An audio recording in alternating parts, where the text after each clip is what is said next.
Good morning. இன்னைக்கு என்ன பண்ண போறேன் செல்ல பிள்ளைங்களா? அம்மா வந்து சாதம் வச்சுட்டேன், குக்கரில் வச்சுட்டேன். இந்த பாருங்க, வெண்டைக்காய் பூண்டு நாட்டு வெங்காயம் போட்டு குழம்பு வைக்க போகிறேன். வெண்டைக்காய் வந்து முதல்ல கார குழம்புக்கு நல்லா எண்ணெயை போட்டு வதக்கி எடுத்துக்கணும். நல்லா கடாய் காஞ்சிச்சு, கொஞ்சம் எண்ணெயை ஊற்றி வதக்கிக்கலாம்.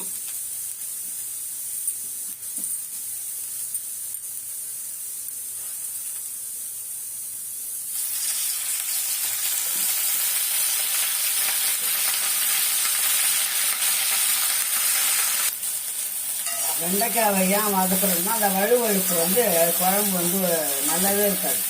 அதனால அந்த வழுவழுப்பு அந்த நூலாம்படை மாதிரி வரும். அது அந்த பிசு வரும்போது அது ஒன்றும் வரல பண்ணியிருப்பார். ஈரம் பட்டுச்சுன்னா வழு வரும். அதனால் கொஞ்சம் வதக்கிட்டு வச்சோம்னா குழம்பும் டேஸ்ட்டாக இருக்கும். காரக்குழம்புக்கு சாம்பாருக்கு போட்டு அப்படி தான், பொரியல் நம்ம அப்படியே அரிஞ்சு அப்படியே போட்டுடலாம். எண்ணெயில் தானே வதக்க போகிறோம்.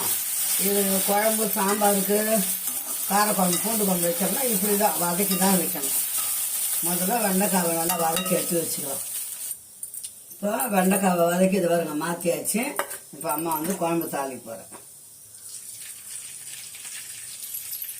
குழம்பு கொஞ்சம் எண்ணெய் வந்து கொஞ்சம் நல்லாவே நிறைய ஊற்றினா தான் குழம்பு நல்லா இருக்கும்.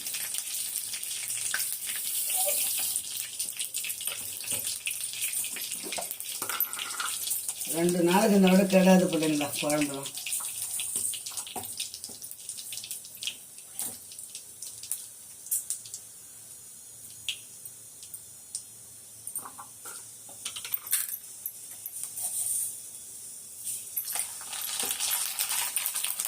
ஒரு ஸ்பூன் கடுகு போட்டாச்சு, கொஞ்சம் வெந்தயம் போட்டாச்சு, கொஞ்சம் வடவும் போடணும்.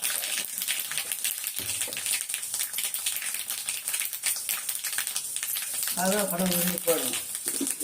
அவ்வளோதான். இப்போ இந்த பாருங்க, வெங்காயமும் பூண்டும்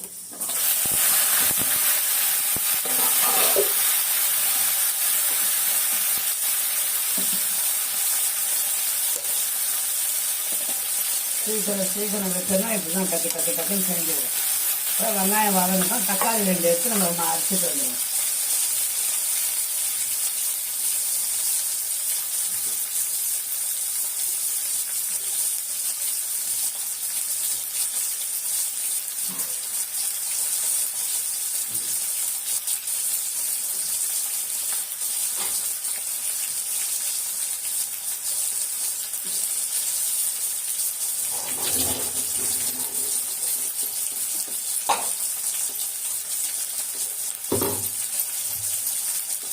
காரக்குழம்புக்கு 2 தக்காளி போதும்.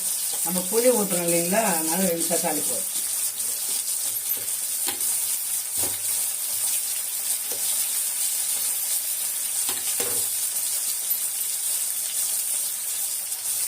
இந்த தக்காளி கூடவே 2 கொத்து கருவேப்பிலை போட்டுக்கோங்க.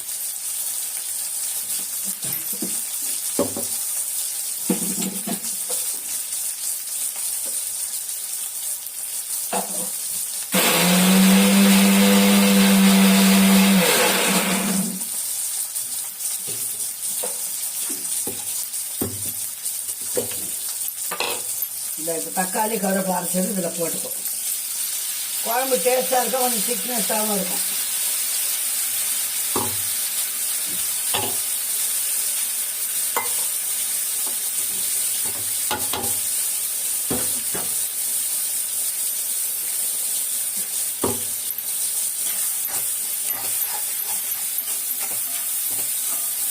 தக்காளியோட பச்சை வாசனை போகிற வரைக்கும் கொஞ்சம் வதக்கிக்கலாம்.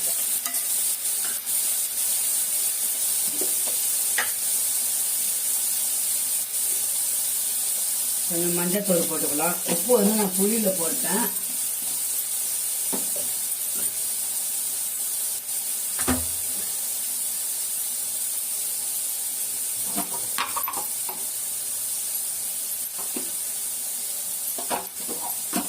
ரெண்டு ஸ்பூன் மிளகாத்தூள். ரொம்ப சிம்பிள், ரொம்ப சிம்பிள். இந்த பூண்டு குழம்பு தான். காய் போடாமல் இருந்தால் இது பூண்டு குழம்பு, காய் போட்டோம்னா கார குழம்பு.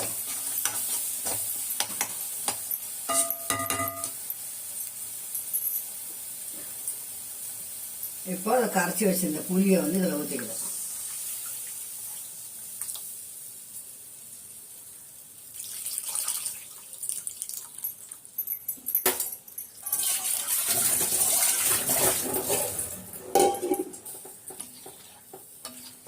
குழம்பு வந்து நல்லா கொதிக்கணும் பிள்ளைங்களா.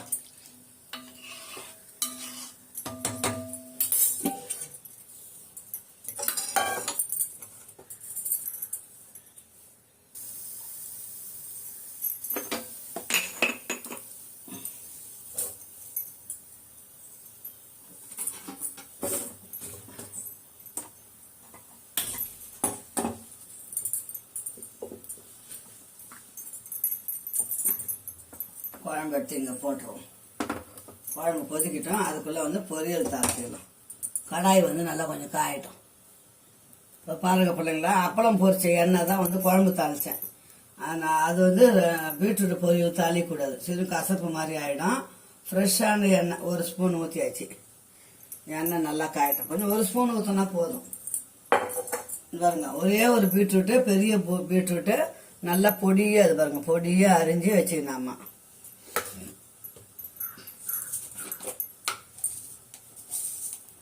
கடுகு போட்டுக்கலாம்.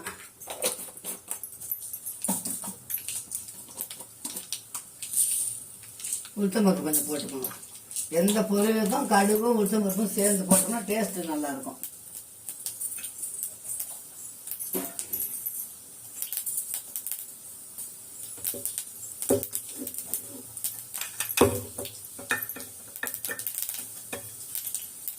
சிலர் வந்து பீட்ரூட் பொரியலுக்கு வந்து தேங்காய் போடுவாங்க. தேங்காய் போட்டாங்கன்னா அதில் பச்சை மிளகா, சீரகம், பூண்டு, கருவேப்பிலை போட்டு கொஞ்சம் குறப்பாக அரைச்சி போட்டால் ரொம்ப நல்லாயிருக்கும்.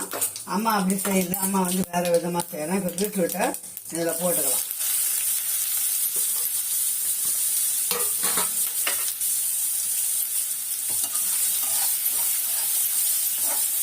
திருவி செய்யணும். அப்பாவுக்கு வந்து திருவி செஞ்சால் வாங்க இப்படிதான் செய்யணுங்கிறது. அதனால் அம்மா என்ன பண்ணிக்கிறேன், பொடியாக அரைஞ்சிருக்கிறேன். அந்த காய் நறுக்கிறதுல வச்சு நறுக்கிட்டேன். இது கொஞ்சம் நல்லா வதங்கிட்டோம் பிள்ளைங்களா. வதங்கின அப்புறம் நம்ம இப்போவே தண்ணி ஊற்றக்கூடாது, கொஞ்சம் நல்லா வதங்கட்டும்.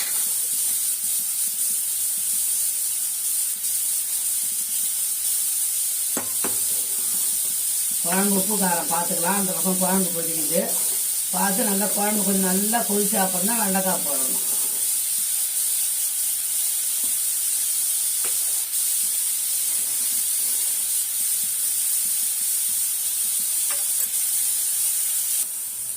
இப்போ பீட்ரூட்டுக்கு கொஞ்சம் உப்பு போட்டுக்குவோம். பத்தலாம் அப்புறம் போட்டுக்கலாம்.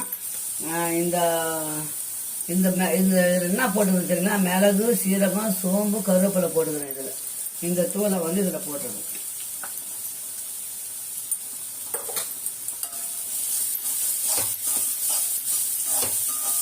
சளி பிடிக்காது, குழந்தைங்களும் நல்லா சாப்பிடலாம்.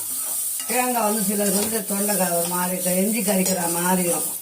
அதனால் அது போட மாட்டேன். நான் இப்படி செஞ்சிடும், ஈஸியாகவும் இருக்கும், காரக்குழம்புக்கு நல்லா டேஸ்ட்டாகவும் இருக்கும். தேங்காய் போட்டோம்னா தேங்காய், சீரகம், பூண்டு ஒரு 4 பல்லு, கருவேப்பிலை, பச்சை மிளகாய் போடணும். இப்போ இதை சிறுவாக அப்படியே மூடி வச்சுருக்கோம். நல்லா வேகட்டும். இப்போ பொரியல் எடுத்து அந்த பக்கம் போட்டாச்சு.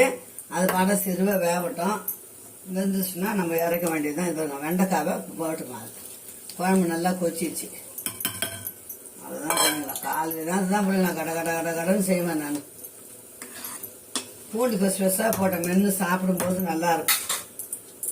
குழம்பு வந்து நல்லா கொஞ்சம் கொதிக்கணும். இப்போ அம்மா வந்து கேரட் ஜூஸ் போட போகிறேன். 11 மணி குடிக்கிறதுக்கு 2 கேரட் தான் எடுத்துக்கிறேன். ஜூஸ் போட போகிறேன். அம்மா எப்படி ரெடி பண்ணுறேன்னு பாருங்க.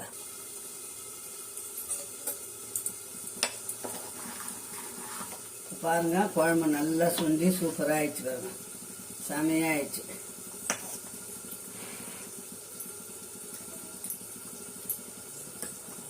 உப்பு காரெல்லாம் கம்மியாக திட்டமாக தான் பார்த்துக்குங்க. அவ்வளோதான், இறக்க வேண்டியதுதான் குழம்பு. இன்னும் திக்காக வேணும்னா இன்னும் திக்காக இறக்கிக்கலாம். இது வந்து எங்களுக்கு போதுமாக இருக்குது. அதனால் அம்மா வந்து குழம்பு இறக்கிட போகிறேன். குழம்பு இறக்கியாச்சு. பொரியல் எடுத்து இதில் போட்டுக்கிறோம். காய் வெந்துச்சான்னு பாரு. கொஞ்சம் காய் லேட்டாக ஆகும் வேகத்துக்கு. அது நறுக்கி போட்டோம் இல்லைங்களா, திருவி போட்டோம்னா அது வந்து சீக்கிரமாக வெந்துடும். இது கொஞ்சம் இப்படி போட்டோம்னா கொஞ்சம் லேட்டாக தான் ஆகும்.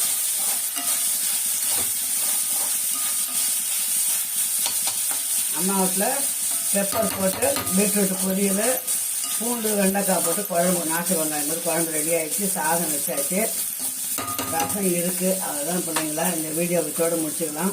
மீண்டும் ஒரு நல்ல வீடியோவை சந்திக்கலாம். பாய் சேனலில் பாருங்க, பொரியல் சூப்பரான பொரியல் ரெடி ஆகிடுச்சு அம்மா வீட்டில். பாய்.